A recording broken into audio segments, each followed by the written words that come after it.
अच्छा, कल्याण किसे कहते हैं? कल्याण क्या है? बोले कल्याण है दुखों का आत्यांतिक नाश और पार ब्रह्म परमेश्वर की प्राप्ति है कल्याण। क्या है कल्याण? कल्याण ये नहीं है बढ़िया सी बटुआ सी बहू आ जाए, खूब सारी जमीन हो जाए, बहुत सारे फ्लैट हो जाए, इतना बैंक बैलेंस हो जाए, वो कल्याण नहीं है। वो क्या है? बोले सुख की चरम सीमा हो सकती है लेकिन दुख भी मिलेगा, ये भी जोड़ा है। तो कल्याण क्या है? बोले परमात्मा की प्राप्ति। और जिस समय सुख और दुख बराबर लगने लगे, दुख में हम रोए नहीं, सुख में प्रसन्न ना हो, समझ लेना उस समय तुम्हारा कल्याण हो गया। उसे कहते हैं कल्याण। बोले भगवान हर ज्ञान हमें दिए हैं, गृहस्थी का हो, सन्यासी का हो, ब्रह्मचारी का हो, वानप्रस्थी का हो, सारे ज्ञान को उन्होंने शास्त्रों में बताया है, बस हमें जानने की जरूरत है।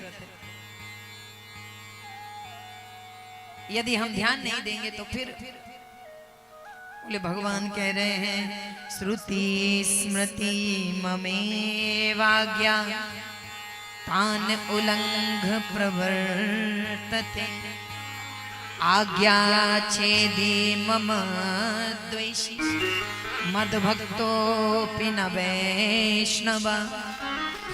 बोले श्रुति क्या है? श्रुति अच्छा लग रहा है, आप सब सामने देख रहे हैं, बहुत अच्छा लग रहा है। लाओ नजर उतार दो, ऐसे ही देखना सातों दिन, एक दूसरे से बातें मत करना, सब सामने देख रहे हो, बड़ा अच्छा लग रहा है। इस प्रकार की बला बीमारी बुखार कुछ ना हो इनको, ऐसे देख रहे हैं। बोलिए वृंदावन में हरि लाल की।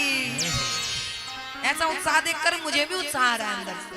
तुम आलस दिखाने लगोगे तो मुझे भी आलस आ जाएगा। हाँ। बोले श्रुति स्मृति। श्रुति क्या है? वेदों में लिखी हुई ऋचाओं को, मंत्रों को कहते हैं श्रुति। क्यों कहते हैं? पहले क्या होता था, जो ब्राह्मण बालक गुरुकुलों में पढ़ने के लिए जाते थे, तो बोले गुरुकुलों में पढ़ने जब उनको भेजा जाता था तो उनके हाथ में वेद नहीं दिए जाते थे। उन्हें कोई जो उनके गुरुदेव हुआ करते थे या कोई पूर्व में आया हुआ विद्यार्थी जिसने वेदों का ज्ञान ले लिया, जिसे वेद कंठस्थ हो जाते थे, बोले वे उन श्रुतियों को कान में उन्हें सुना करके देते थे, सुना करके उनको पढ़ाई जाती थी। तो बोले सुना करके याद कराने के कारण इनका नाम पड़ा श्रुति।